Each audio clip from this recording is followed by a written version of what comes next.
গোবিন্দ মই ৰাজীৱ চেত্ৰী বৰডুমছা লাইভ আসাম এনিলৈ সকলোকে স্বাগতম জনাইছোঁ। আজি আমাৰ এই বিশেষ অনুষ্ঠানত আমি আমন্ত্ৰণ কৰি আহিছোঁ আমাৰ এই অঞ্চলৰ এজন মেধাসম্পন্ন যুৱক, যিগৰাকী মেধাসম্পন্ন যুৱকে আমাৰ JEE লগতে আইজাৰ পৰীক্ষাত উত্তীৰ্ণ হৈ অঞ্চলটোৰ লগতে গোটেই অসমলৈ গৌৰৱ কঢ়িয়াই আনিছে। লগতে আমি তেওঁৰ উজ্জ্বল ভৱিষ্যতৰো কামনা কৰোঁ।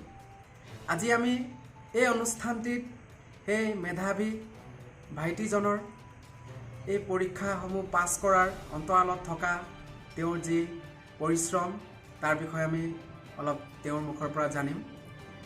লগতে তেওঁ এনে এটা পিছপৰা বৰডুমছা নিচিনা অঞ্চলৰ পৰা ৰাষ্ট্ৰীয় পৰ্যায়ৰ JEE লগতে আইজাৰ নিচিনা পৰীক্ষা উত্তীৰ্ণ হয় নিজৰ মেধাৰ পৰিচয় দি অঞ্চলটোৰ অন্যান্য প্ৰজন্ম যি উঠি অহা প্ৰজন্ম তেওঁলোকৰ বাবে যি অনুকৰণীয় হৈ পৰিছে, আমি তাকো শলাগ লৈছোঁ। এনে মানসিকতা এনে পৰিশ্ৰমৰ ভিত্তিত যিকোনো এজন যুৱকে ছাত্ৰ ছাত্ৰীয়ে নিজৰ সপোন সফল কৰিব পাৰে, সেয়া আমি ভালদৰে বুজি উঠিছোঁ। তেওঁ বৰ্তমান JEE পাছ কৰি জইণ্ট এন্ট্ৰেন্স এক্সাম সেই পৰীক্ষা পাছ কৰি আমাৰ ভাৰতবৰ্ষৰে শীৰ্ষস্থানীয় কাৰিকৰী প্ৰতিষ্ঠান যাক আমি IIT কওঁ, Indian institute of technology IIT গুৱাহাটীত ইতিমধ্যে প্ৰৱেশ লাভ কৰিবলৈ সক্ষম হৈছে। এই IIT পৰ্যায়লৈকে ভাইটিজনে কেনেদৰে আহিল, কেনেদৰে তেওঁ এই নিজৰ লক্ষ্য সফল কৰি তুলিলে তাৰ বিষয়ে আমি তেওঁৰ মুখেৰে জানিম।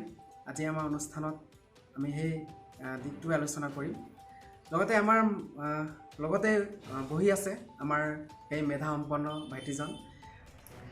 আমি সেইগৰাকী মেধাসম্পন্ন ভাইটি, আমি তেওঁৰ পৰিচয় সকলো ৰাইজৰ ওচৰত দাঙি ধৰিব বিচাৰিছোঁ। তেওঁৰ নাম সুৰজ চেত্ৰী। মই তোমাক আমাৰ এই অনুষ্ঠানটিত স্বাগতম জনাইছোঁ। ধন্যবাদ। আৰু ভাইটিৰ লগত বহি সঁচাকৈ আজি ভাল লাগিছে, কাৰণ উঠি অহা প্ৰজন্মৰ বাবে তেওঁ অনুকৰণীয়। তেওঁ বহু কথা শিকাই যাব পাৰে, তেওঁ নিজৰ মেধাসম্পন্নতাৰ পৰিচয় দি আহিছে।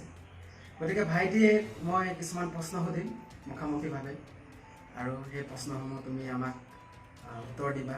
বিশ্লেষণ সহায়ত তুমি কেনেদৰে এই পৰ্যায়লৈকে পালা, আমি তাৰ ভিত্তিতে এই প্ৰশ্নসমূহ সুধিম। মোৰ প্ৰথম প্ৰশ্নটো তোমাক এইটোৱে, ভাইটি তুমি মেট্ৰিক পৰীক্ষা ক'ৰ পৰা পাছ কৰিছিলা? মই জ্ঞান সৰোবৰ বৰডুমছা পৰা পাছ কৰিছিলোঁ। তোমাৰ মেট্ৰিকত পাৰ্চেণ্টেজ কিমান আছিল? মোৰ 85% আছিল। তোমাৰ পাৰ্চেণ্টেজ 85 আছিল, তুমি সেই বুলিয়ে ছায়েন্সত জইন কৰিলা নে তোমাৰ লক্ষ্য উদ্দেশ্য বেলেগ আছিল? নহয়, মানে মোক লিটাৰেচাৰ বোলা বস্তু মানে ইমান ভাল নালাগে। মানে মোক মানে যেতিয়া মোক মুখস্থ বোলা বস্তু এনেকুৱা লাগে তেতিয়া মোক মানে ভয় লাগে, মানে মুখস্থ ইমান ভাল নালাগে। কিন্তু যেতিয়া এটা বস্তু বুজিব লাগে তেতিয়া মানে মোৰ গুৰুত্বটো বেছি যায়। সেইকাৰণে মই ভাবিলোঁ মই ছায়েন্স ল'ম বুলি। তো মই বহুত মানুহৰ পৰা সুধিলোঁ মানে ছায়েন্সটো ক'ত ভাল কেনেকুৱা। তো মই আমাৰ 2-3জন ছাৰৰ পৰা গম পালোঁ মানে ওচৰত ভাল বুলি চলব্ৰুক আছে, চলব্ৰুক একাডেমি ডিব্ৰুগড়। মই তাত গ'লোঁ। বাকী চব পৰিৱেশটো প্ৰথমত অসমীয়া নেজানিছিলোঁ, তাত গৈ কিনে অলপ কষ্ট হ'ল। 1-2 মাহ অলপ ছাৰৰ লগত ইণ্টাৰেকশ্যন নহ'ল ভালকৈ, মানে বুজিবলৈ অলপ কষ্ট হ'ল, ভয় লাগিলে মানে কি পাৰ হ'ম নে নহ'ম এনেকুৱা আৰু। আচলতে তুমি মানে মুখস্থ কৰি বেয়া পোৱা, যিটো সাহিত্যিক বিষয়সমূহ লিটাৰেচাৰ ছাবজেক্টবিলাক বেয়া পোৱা, আৰু তুমি অলপ এপ্লাইডৰ বিশ্বাস কৰা, সেইবাবে তুমি ছায়েন্স জইন কৰিলা। তোমাৰ মুখৰ পৰা আমি যথেষ্টখিনি এতিয়া গম পালোঁ যে তুমি হায়াৰ ছেকেণ্ডেৰী যিটো তোমাৰ চলব্ৰুক একাডেমীৰ পৰা কৰিছা। চলব্ৰুক একাডেমী আমাৰ অসমৰ এটা আগশাৰীৰ শিক্ষানুষ্ঠান, য'ৰ পৰা আমাৰ প্ৰত্যেক বছৰে বহুত টপাৰ, আমাৰ অসমৰ টপাৰ তাৰ পৰা ওলায়। তাত গৈ তোমাক প্ৰথম অৱস্থাত কেনেকুৱা লাগিছিল যে তুমি এটা বৰডুমছা নিচিনা পিছপৰা অঞ্চলৰ পৰা তাত গ'লা, আৰু পাৰ্চেণ্টেজ অৱশ্যে তুমি ধুনীয়া পাৰ্চেণ্টেজ এটা লৈ গৈছিলা, কিন্তু তাত গৈ তোমাৰ কিবা অসুবিধা সমস্যা তেনেকুৱা কিবা হৈছিল? মই যেতিয়া প্ৰথম ইয়াৰ পৰা চলবুকলৈ গৈছিলোঁ, তেতিয়া মানে ইয়াত যেতিয়া আছিলে তেতিয়া মই ভাবিছিলোঁ 85 ইজ এ গুড পাৰ্চেণ্টেজ, কিন্তু যেতিয়া তাত পালোঁ মই চালোঁ 85 মানে কি 90 এবভ মানে ইটছ এন এভাৰেজ পাৰ্চেণ্টেজ তাত। তো মই অলপ কষ্ট হ'ল মানে, আৰু যোনখিনি ল'ৰা ছোৱালী আছিলে সেইখিনি চব আগৰ পৰাই মানে অলপ প্ৰিপেয়াৰ কৰি আহিছিলে ছায়েন্সৰ কাৰণে, কিন্তু মই মানে ইয়াত একো কোচিং চচিং ইমান নাছিলে আমাৰ বৰডুমচা অঞ্চলত, তো অলপ মানে ছায়েন্স কি বুলি অলপ কষ্ট হ'ল চাব। এইখিনিতে সুৰজ ভাইটিক আৰু এটা প্ৰশ্ন সোধোঁ যে চলবুট ইংলিছ একাডেমি আমাৰ অসমৰ যিহেতু এটা শীৰ্ষস্থানীয় দখল কৰা প্ৰতিষ্ঠান, যাৰ পাৰ্চেণ্টেজসমূহ, যাৰ ৰিজাল্ট বহুত মনোমোহা, তাত গৈ তুমি ভাবিছিলা যে তুমি তাত এনেকুৱা এটা পাৰ্চেণ্টেজ 85% নি আকৌ তাতকৈ কিবা এটা বেছি লাভান্বিত হ'ম বা তেনেকুৱা তোমাক হেঁচা প্ৰয়োগ আছিল নেকি যে তুমি তাতকৈ এই পাৰ্চেণ্টেজৰ পৰা আৰু বেছি পাব লাগিব, বা এই পাৰ্চেণ্টেজ যদি নোপোৱা তেতিয়াহ'লে তোমাৰ কি হ'ব, তেনেকুৱা মনোভাৱবিলাক আহিছিল নেকি? সাধাৰণতে আমাৰ এই ছাত্ৰ ছাত্ৰীসকলৰ মাজত এই প্ৰশ্নটো সোমাই থাকে যে মই 70% লৈ আহিলোঁ, তাৰপিছত মই ইয়াত তাতকৈ কমি গ'লোঁ, কিন্তু বৃদ্ধি কৰিব লাগিছিল, তেনেকুৱা এটা মনোভাৱ আহে সাধাৰণতে ছাত্ৰ ছাত্ৰীসকলৰ। তেতিয়া তোমাৰ সেই মনোভাৱটো আহিছিল? প্ৰথম ইয়াৰ পৰা যেতিয়া মই 85 লৈ গৈছিলোঁ, তাত প্ৰথম যেতিয়া মই সোমাইছিলোঁ আৰু কলেজ ক্লাছ এটেণ্ড কৰিছিলোঁ, তেতিয়া মানে অলপ অসুবিধাটো হৈছিলে পঢ়িবলৈ। মই ভাবিছিলোঁ এবাৰ আৰু অলপ হাই ছেকেণ্ডেৰীটো ইমান ভাল নহ'ব, আৰু অলপ ভয় লাগিছিলে প্ৰথমত। পাছত গৈ যেতিয়া মানে অকণমান শিকিলোঁ আৰু তেতিয়া আকৌ লিটাৰেচাৰৰ ভয় লাগিলে বেলেগ। মানে লিটাৰেচাৰটো একো মানে মেইনলি আনচাৰ ৰাইটিঙত ইমান হেৰি নাছিলে, লেটাৰ ৰাইটিং এইবোৰ এডিটৰ এইবোৰ অলপ প্ৰব্লেম আছিলে। তেতিয়াও মোৰ ফিজিক্স কেমেষ্ট্ৰি মেথছটো ঠিকেই আছিলে, বায়'লজিটো অলপ উইক আছিলে, কিন্তু ফাৰ্ষ্ট ইয়াৰ ভাল টিচাৰ পাইছিলোঁ, সেইখিনি কাৰণে অলপ ঠিকেই লাগিলে। আৰু বাকী মোক এনেকুৱা কেতিয়াও মানে নালাগিলে যে মোক পাৰ্চেণ্টেজ কমিব या বাঢ়িব, এনেকুৱা কথা কেতিয়া নাছিলে। কেলৈ কি পাৰ্চেণ্টেজে অকল আপোনাক দেখায়, মানে আপুনি একচুৱেলি ছ'চিয়েলত আপোনাক অকল ইমান দেখাব কি আপুনি কেনেকুৱা আছিলে। মানে একচুৱেলি পাৰ্চেণ্টেজে আপোনাক নকয় কি হয় আপুনি, মানে জাষ্ট এটা কোৱালিফাইং পাৰ্চেণ্টেজ লাগে মানে কিবা এটা এণ্ট্ৰেঞ্চ দিবলৈ। সেইটো কোৱালিফাই হ'বলৈ মানে মই অকল মানে ইমানেই ভাবিছিলোঁ, মোৰ মেইন মটিভ আছিলে মোক ইঞ্জিনিয়াৰিং লাগিছিলে। তেতিয়া মই যেতিয়া গ'লোঁ, মই ছিনিয়ৰকেইটা যেতিয়া আহিলে আৰু সুধিলে কি কৰিবি, ক'ৰ পৰা আহিলি, মই ক'লোঁ বৰডুমচাৰ পৰা। বহুতে ক'লে আমি শুনি পোৱা নাই জেগাটো ক'ত আছে, তো মই ক'লোঁ এইটো অলপ ভিতৰত আছে, এনেকুৱা। মই ভাবিছিলোঁ যে ইঞ্জিনিয়াৰিং কৰিবলৈ মানে এটা এই পাৰ্চেণ্টেজ লাগে, গৈ কিনে কলেজত যেনেকৈ আমি 12ত এডমিশ্যন লওঁ সেনেকৈ ল'ব লাগে। পাছত গম পালোঁ যে ইঞ্জিনিয়াৰিং কৰিবলৈ এটা এণ্ট্ৰেঞ্চ দিব লাগে, যোনটো JEE বুলি। তো মই ভাবিলোঁ, মই এইবোৰ গম নাপাওঁ, তেতিয়া মই ছিনিয়ৰৰ পৰা অলপমান কথা শুনিলোঁ আৰু গম পালোঁ যে JEE দিব লাগে বুলি। তো মই JEEৰ কিতাপ কেইখনমান কিনিলোঁ, তাৰপিছত চালোঁ, তাৰপিছত মানে পঢ়ি কিনে এনেকুৱা লাগিলে এইখন মই কোৱালিফাই কৰিব নোৱাৰোঁ চাগে, তো মই এৰি দিলোঁ। আকৌ মোৰ মানে তাতে ডাউন হৈ গ'ল, তো মই বৰ্ডৰ কাৰণে আকৌ গুচি গ'লোঁ। এইখিনিতে সুৰজক আমি আৰু এটা প্ৰশ্ন সুধিছোঁ যে চলবুট, আমি বিশেষকৈ চলবুক একাডেমীত সেইকাৰণে গৈ আছোঁ কাৰণ তাৰ পৰা তুমি তোমাৰ যিটো হায়াৰ ছেকেণ্ডেৰী তাৰ জীৱনটো শেষ কৰিলা, তাতে তোমাৰ যিটো JEE ইঞ্জিনিয়াৰৰ যিটো সপোন আছিল তাৰ পৰা তুমি বহুখিনি অভিজ্ঞতা লাভ কৰিছা, তোমাক তোমাৰ জ্যেষ্ঠসকলেও বহু কথা শিকাইছে। গতিকে আমি সেইকাৰণে চলবুকৰ কথা বেছিকৈ কৈছোঁ যে যেতিয়া তুমি চলবেক ইংলিছ একাডেমীত পঢ়ি আছিলা, তেতিয়া তোমাৰ এই JEEৰ ধ্যানটো তেতিয়া আহিছিল নে তুমি আগতেই শুনিছিলা যে JEE বোলা পৰীক্ষা দিব লাগিব, তাৰপিছতে মই ইঞ্জিনিয়াৰ হ'ব পাৰিম, তেনেকুৱা কিবা? মই যেতিয়া ইয়াৰ পৰা গৈছিলোঁ তেতিয়া মানে মই গম নাপাওঁ যে ইঞ্জিনিয়াৰিং কেনেকৈ কৰে। মই ইমানেই জানো মানে মোক ভাল লাগে ইঞ্জিনিয়াৰিং কেলৈ মানে এইটো মানে চাইণ্টিফিক হয় আৰু এটা মানে হাতে লগা কাম, মানে কিবা এটা নতুন আৱিষ্কাৰ হ'ব যোনটো আমাৰ ছ'চিয়েলি আমাক কাণ্ট্ৰিক হেল্প কৰিব, আমাৰ কোনোবা এটা গাঁৱক ডেভেলপ কৰিব, মানে কিবা এনেকুৱা আছিলে। মোক মানে ভাল লাগে মানে এইবোৰ বস্তু। তো মই ভাবিছিলোঁ ইঞ্জিনিয়াৰিং কৰিম বুলি। মই এনেকৈ গম নাপাওঁ যে আজিকালি ল'ৰাই কি ভাবে মানে প্ৰাইভেটত পঢ়িলে মানে বেছি ভাল, কিন্তু কি হয় ক্লাছ 12 যেতিয়া আপুনি পাছ কৰে তাৰপিছত মানে আপুনি যদি আপোনাক ভাল এটা জব লাগে বা ভাল এটা মানে চাইণ্টিষ্ট হ'ব লাগে বা কিবা, তেতিয়াহ'লে প্ৰাইভেট নহয় গভৰ্ণমেণ্ট যাব লাগে। সেইটো কাৰণে আমাক এণ্ট্ৰেঞ্চ দিব লাগে। মই তাত যেতিয়া গৈছিলোঁ চলবুকত এইটো কথা মই নাজানো। মই যেতিয়া সোমালোঁ আৰু তাৰপিছত 1-2 মাহ পাছত ছিনিয়ৰে যেতিয়া ইণ্ট্ৰডাকশ্যন ল'ব আহিলে মোক তেতিয়া মই ক'লোঁ মোৰ ইঞ্জিনিয়াৰ বনিব মন আছিলে। তো সিহঁতি ক'লে মোক ইঞ্জিনিয়াৰ বনিবলৈ তোমাক JEE দিব লাগিব। তো মই ক'লোঁ JEE মানে কি পৰীক্ষা হয়, কি ছাবজেক্ট থাকে। সিহঁতি ক'লে JEEত ফিজিক্স কেমেষ্ট্ৰি মেথছ থাকে। তো মই ভাবিলোঁ JEEখন দিম আৰু তাৰপিছত মই কিতাপবোৰ অৰ্ডাৰ কৰিলোঁ। তাৰপিছত মই চালোঁ কিতাপখিনি। যেতিয়া মই ছল্ভ কৰিব ল'লোঁ এটা দুটা, মই ভাবিলোঁ এখন মানে অলপ টান, এখনতো হ'ব নোৱাৰে। এতিয়া কি মানে ডিপ্ৰেছ হৈ গ'লোঁ অলপ দিন। তো মই কি কৰোঁ বুলি ভাবিলোঁ। তাৰপিছত আকৌ মনত আহিলে প্ৰথম বৰ্ডখন ভাল কৰিম বুলি। তাৰপিছত মই যেতিয়া মানে 11 পাছ কৰিলোঁ। 11 পাছ কৰাৰ পাছত 12ত যেতিয়া গ'লোঁ, এতিয়া 11ৰ কথা আমি আগতে এনেকুৱা থাকে আমাৰ একচুৱেলি ক্লাছ 8 পাছ কৰিলোঁ, 9ত গ'লোঁ, ক্লাছ 8ৰ বস্তুবোৰ যিবোৰ লাগে সেইটো পাহৰি গ'লোঁ। আকৌ 9ত গৈ কিনে পঢ়িলোঁ। তো 9ত গৈ কিনে আকৌ 9ৰ বস্তু পঢ়িলোঁ, এক্সামত গৈ দিলোঁ। এনেকুৱা একচুৱেলি নাথাকে। একচুৱেলি এনেকুৱা হ'ব নালাগে। যে মানে মেইনলি এনেকুৱা হ'ব লাগে 8ৰ যোনটো আপুনি পঢ়িলে 9ত গৈ কিনে সেই 8ৰ যোনবোৰ লাগে বস্তুবোৰ সেইবোৰ চব বুটলি কিনে যাব লাগে। পাছত গৈ এৰি দিব নালাগে। মানে সেইবোৰ বস্তু এনেকুৱা হ'ব নালাগে যে পাৰ্চেণ্টেজ ফালে পিছ পৰি কিনে মানে গোটেই ছাবজেক্টখিনি পঢ়োঁ, যি আহিব সেইখন দি আহোঁ। তো সেনেকুৱা হ'ব নালাগে। সেনেকুৱা মোৰ 12ত হৈছিলে। মানে 11ৰখিনি পাহৰি গ'লোঁ, মই 12ত গ'লোঁ। এতিয়া যেতিয়া JEE আপুনি দিব তেতিয়া 11-12 বহুত আহে। তো মই ভাবিছিলোঁ যেতিয়া আকৌ 12 পঢ়িলোঁ, 12ত অলপ কষ্ট হৈছিলে। 12ত অকণমান ছাবজেক্টকেইটা মানে নতুন পাওঁ।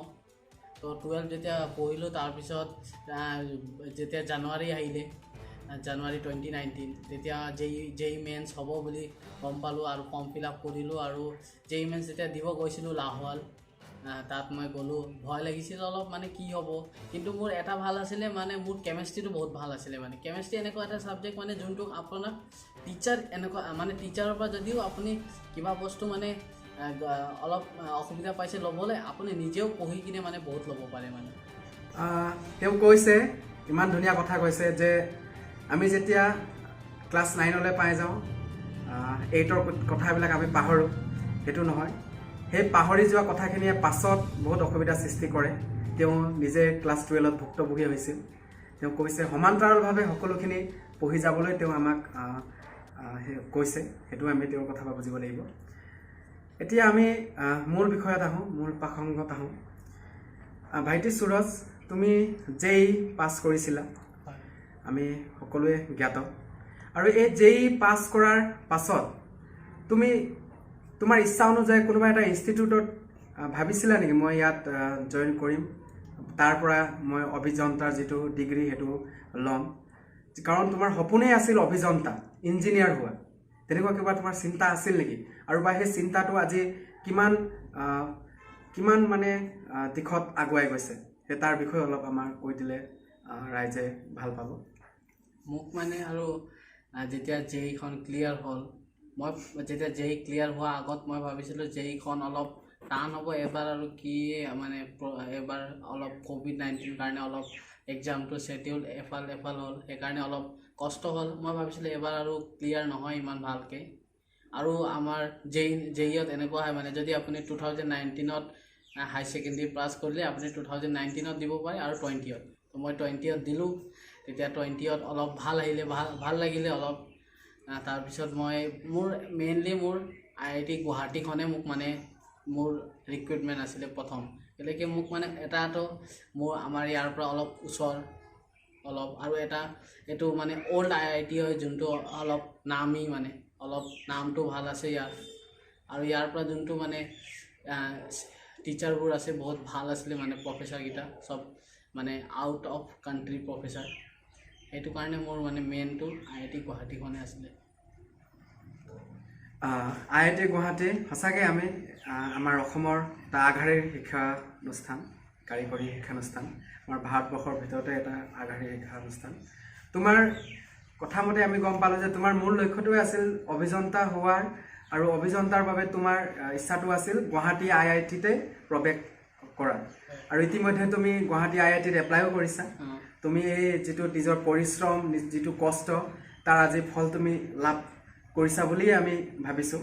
কাৰণ তোমাৰ যিটো তোমাৰ কলা, ইমান দীঘলীয়া বৰ্ণনাত সকলোখিনি তুমি কলা, সেই কথাকেইটা আমি বুজিছোঁ যে তোমাৰ যি পৰিশ্ৰম আৰু কষ্ট সেইটো সঁচাকৈ সফল হৈছে।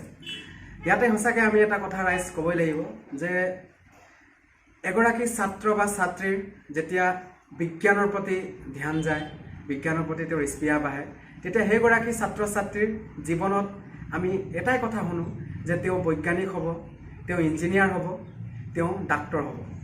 অভিযন্তা, বৈজ্ঞানিক আৰু এই চিকিৎসক, এই তিনিটা মূল লক্ষ্যৰে বিজ্ঞানৰ এটা ছাত্ৰ বা ছাত্ৰীয়ে নিজৰ জীৱন কৌশল আগবঢ়ায়।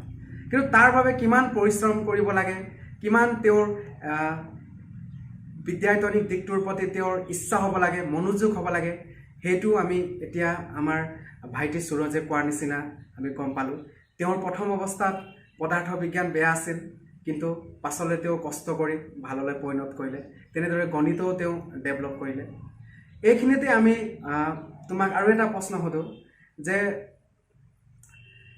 আমাৰ উঠি অহা যি প্ৰজন্ম, তেওঁলোকে বৰ্তমানত যি কম্পিটিশ্যন ৱৰ্ল্ডত ছায়েন্স পঢ়িম, কমাৰ্চ পঢ়িম, আৰ্টছ পঢ়িম, বা ছায়েন্স পঢ়িম মই ডক্টৰ হ'ম, ইঞ্জিনিয়াৰ হ'ম, তেনেকুৱা মনোভাৱ ভাবে, তেওঁলোকৰ বাবে এইটো সহজ হ'ব নেকি? তেওঁলোকে ফটকৈ ডক্টৰ ইঞ্জিনিয়াৰ হ'ব, বা তেওঁলোকে আৰু কিমান কষ্ট কৰিব লাগিব এই এণ্ট্ৰেঞ্চ পৰ্যায়লৈকে? যিহেতু তুমি এণ্ট্ৰেঞ্চ পৰ্যায়লৈকে পাইছা, আমি আশা কৰোঁ তুমি ভৱিষ্যতে এজন অভিযন্তা হৈ ওলাবা। কিন্তু এই পৰ্যায়লৈকে তুমি যি কষ্ট কৰিছা, সেই কষ্টলৈকে সহজ নেকি? তুমি কি কোৱা সেই উঠি অহা তোমাৰ ভাইটি ভণ্টিসকলে?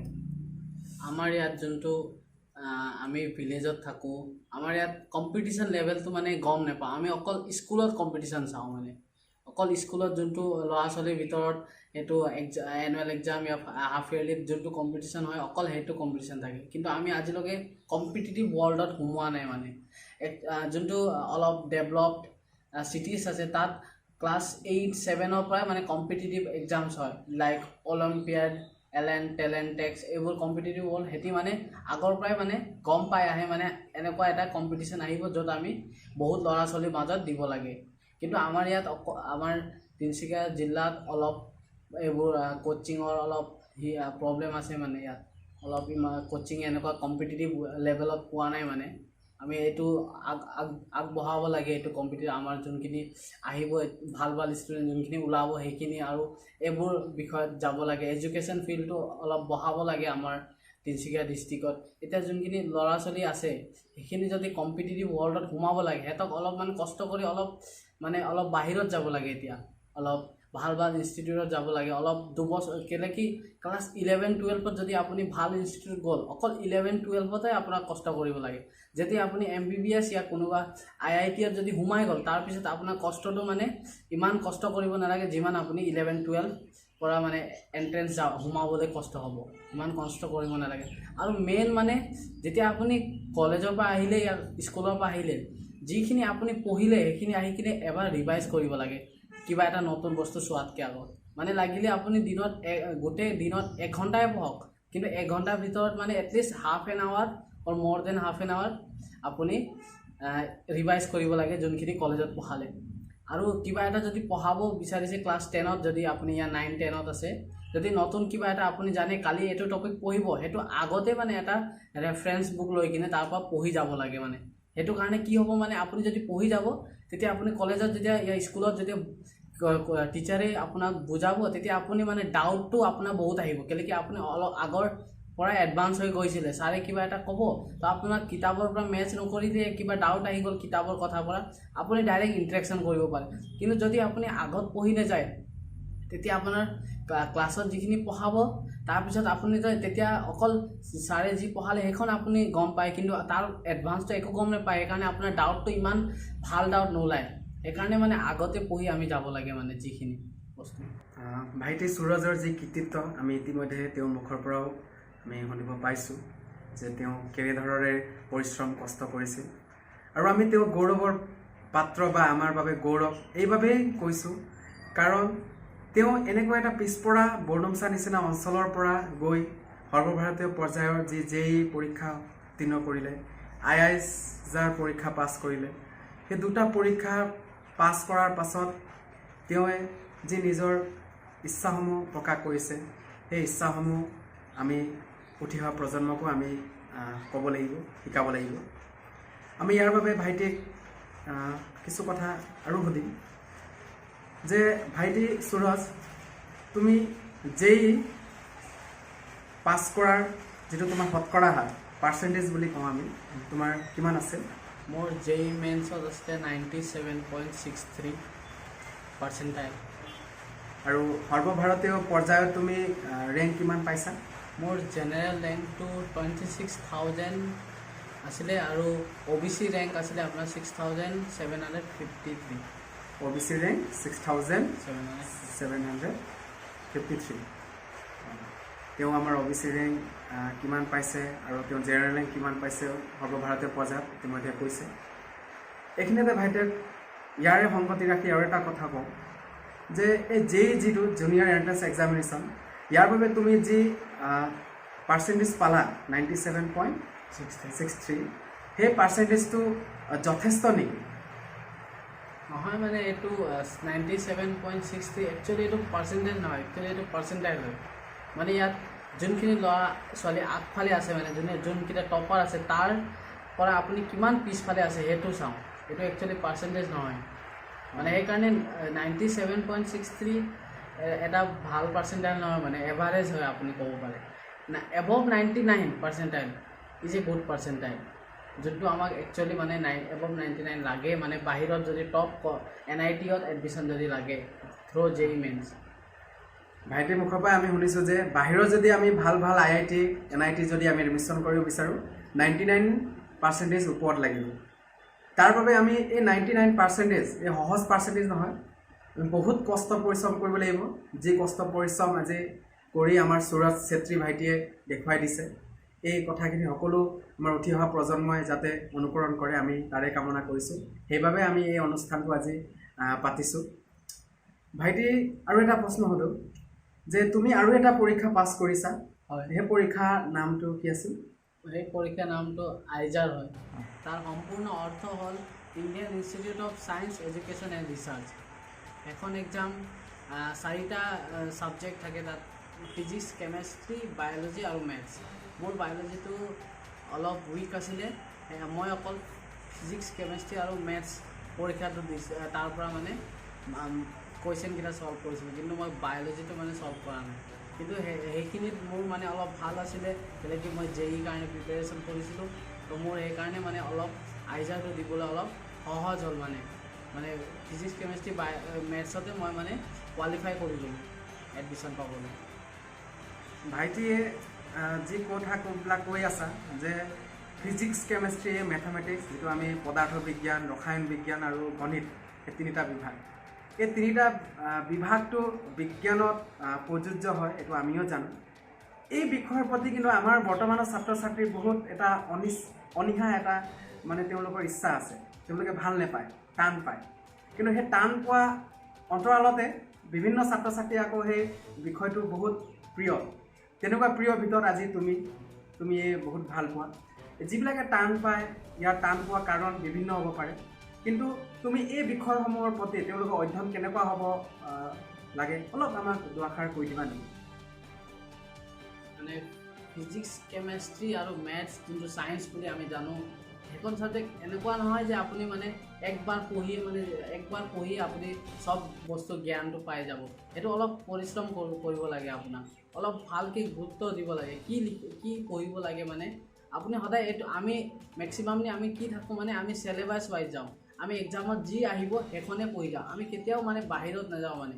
অলপ ভাষ্ট নলেজত যাব লাগে যেতিয়া আপুনি ফিজিক্স কেমেষ্ট্ৰি মেথছ বা বায়'লজি কোনোবা এটা ছাবজেক্ট যদি ভালকৈ আপুনি পঢ়ে তেতিয়া আপুনি গম পাব এইটো বহুত ইণ্টাৰেষ্টিং ছাবজেক্ট হয় ভয় খাব নালাগে ইয়াত ভয় খোৱা একো কথা নাই ইয়াত অলপমান ভালকৈ যদি আপুনি চায় অলপমান ভালকৈ এনেকুৱা এটা বস্তু এইটো এবাৰ যদি ভালকৈ আপুনি বুজি পালে জীৱনত পাহৰি নাযাব আপুনি ভাইটিয়ে এই তিনিটা বিষয়ৰ প্ৰতি কেনেকৈ পঢ়িব লাগে সেই কথাখিনি কৈছে লগতে ভাইটিক আমি অন্তিম মুহূৰ্তলৈ আহিছোঁ কাৰণ আমাৰ অনুষ্ঠানটো বৰ দীঘলীয়া হৈছে আজি ভাইটিৰ যি কথাখিনি ক'লা সঁচাকৈ আমাৰ বাবে বহুত অনুকৰণীয় হ'ব আমাৰ পাছৰ প্ৰজন্মই বহুত অনুকৰণ কৰিব ভাইটিক আৰু অধিক আমি শুভকামনা দিছোঁ যাতে আগবাঢ়ি যাওঁ এইখিনিতে মই অন্তিম প্ৰশ্নৰ ফালে গৈছোঁ ভাইটিৰ যিহেতু ইচ্ছা অভিযন্তা ইঞ্জিনিয়াৰ সেই অভিযন্তা হৈ তুমি তোমাৰ যি লক্ষ্য উদ্দেশ্য তাৰপিছত তুমি কি কৰিম বুলি ভাবিছা এতিয়া তোমাৰ যিহেতু সপোনৰ স্থলো IIT গুৱাহাটী বুলি কৈছা তাত যোৱাৰ পিছত তুমি অধ্যয়ন কৰিবা,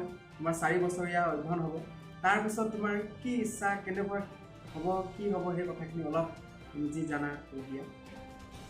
মই যদি মই IIT গুৱাহাটীত মই এতিয়ালৈকেতো চিভিল ইঞ্জিনিয়াৰিং পাই আছোঁ। মই মোৰ মেইন ভাল পোৱা ছাবজেক্টটো আছিলে মানে মেকানিকেল ইঞ্জিনিয়াৰিং। মই সেইটো দি কিনে মই মানে UPSC যোনটো IES বুলি থাকে, ইণ্ডিয়ান ইঞ্জিনিয়াৰিং ছাৰ্ভিচ, সেইখন দি কিনে মানে মই মানে এটা যোনটো মানে ডেভেলপমেণ্ট চিটি আমাৰ ইণ্ডিয়াখন, সেইখন অলপ মানে আগবঢ়াবলৈ মই অলপ মোৰ যোনটো নলেজ থাকিব সেইটোৰ পৰা যদি মই আগবঢ়াব পাৰিম, সেইটো বঢ়াবলৈ মই বিচাৰোঁ। বহুত ডাঙৰ কথা, বহুত গুৰুত্বপূৰ্ণ কথা কৈছে যে তেওঁ সেই শিক্ষাটো, ইঞ্জিনিয়াৰিং শিক্ষাটো দেশৰ আন্তঃগাঁথনি, দেশৰ বিকাশৰ বাবেই লৈছে। তেওঁ যদি অভিযন্তা হয়, তেওঁ ইচ্ছা মেকানিকেল ইঞ্জিনিয়াৰত কৰিছে, যদি তেওঁ ভাল অভিযন্তা হৈ দেশখনৰ যিটো আন্তঃগাঁথনি, যিটো অভিযান্ত্ৰিক দিশসমূহ, সেই দিশসমূহ তেওঁ বিকাশ কৰিব। সঁচাকৈ আমি তোমাক শুভকামনা দিছোঁ যাতে তুমি এই সপোনটোত সফল হোৱা। আৰু আমাৰ অনুষ্ঠানটো আমি ইমানতে সামৰণি মাৰিছোঁ। লগতে তোমাক পুনৰ আমাৰ অনুষ্ঠানলৈ আহি যোৱাৰ বাবে আন্তৰিক ধন্যবাদ যাচিছোঁ। আৰু তোমাৰ জীৱনৰ মংগলময় হওক, তোমাৰ সপোন বাস্তৱত গঢ়ি তোলক, তাৰে কামনা কৰিছোঁ। সঁচাকৈ আমি তেওঁৰ যি পাৰদৰ্শিতা, তেওঁৰ কৃতিত্ব, তেওঁৰ মেধা, আমি সেই পৰিচয় দিবই লাগিব।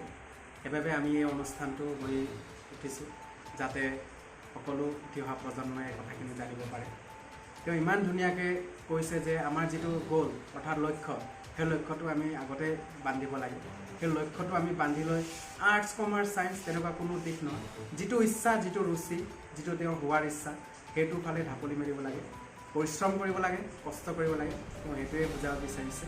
আৰু তেওঁ সেই বস্তুটো উদাহৰণ দিছে যে সঁচাকৈ অসম অৰুণাচল সীমান্তৱৰ্তী বৰডুমচা নিচিনা এটা পিছপৰা অঞ্চলৰ পৰা এনে এটা পদ লাভ কৰা, এনে এটা পৰীক্ষাত উত্তীৰ্ণ হয়, যি আমাৰ বাবে গৌৰৱ কঢ়িয়াই আনিছে। আমি তাৰ সঁচাকৈ শলাগ লৈছোঁ। ভাইটিক আমি এই অনুষ্ঠান যোগেদি সেইকাৰণেই মাতিছিলোঁ যাতে তেওঁৰ যিটো পঢ়াৰ প্ৰতি ধাউতি বা ইচ্ছা, সেইসমূহ যাতে উঠি অহা প্ৰজন্মক তেওঁ দি যাব পাৰে। সেই উঠি অহা প্ৰজন্মক তেওঁ সেই মেছেজটো দি যাব পাৰে যে কষ্ট আৰু সাধনা কৰিলে আমি সকলোখিনি প্ৰাপ্য আমি পাব পাৰোঁ। কেৱল আমাৰ বাবে প্ৰয়োজন কষ্ট আৰু সাধনা। এই কষ্ট সাধনা অবিহনে আমাৰ কোনো কাম বাস্তৱত উপনীত নহয়। আৰু লগতে তেওঁ এই কথাটোও কৈছে যে যিটো লক্ষ্যহীন জীৱন পহুৰ নিচিনা আমি আগতেও জানো, এইটো আমি মানিবই লাগিব। আৰু সেইকাৰণে আমি লক্ষ্য বান্ধিবই লাগিব। আমি ভাইটিৰ পুনৰ উজ্জ্বল ভৱিষ্যতৰ কামনা কৰি আমাৰ সমূহ ৰাইজক আমাৰ এই অনুষ্ঠানটি চোৱাৰ বাবে আন্তৰিক ধন্যবাদ জনাইছোঁ। নমস্কাৰ।